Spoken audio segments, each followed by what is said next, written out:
Баршаңызға қайырлы күн достар. Бүгін мен капустадан өте дәмді әрі оңай жасалатын салат жасамақпын. 2-3 күннен бері не жасайым деп жүрген едім.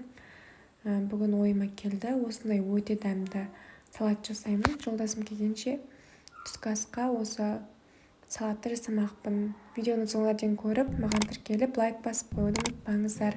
Ең алдымен капустамызды майда ұзынша етіп турап аламыз.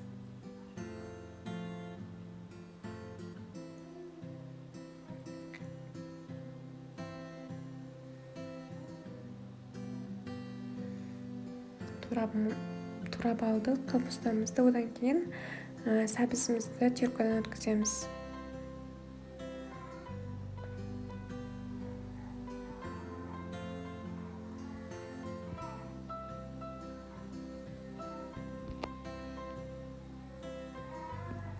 Үстіне дәміне қарай тұз сеуіп, жақсылап мұжып араластырамыз. Табаққа сыймай кеткеннен кейін осыны үлкен табаққа бәрін салып, араластырдым, жақсылап мұжып тұрып. Одан кейін тәтті жүгерімізді алып қосатын боламыз. Мен барлық бір банкасын барлығын қосып жібердім. Суымен қосып, сонда өте дәмді шығады дәмі.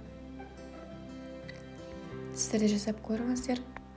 Сосын 3 ас қасық майонез салып, жақсылап араластырдым.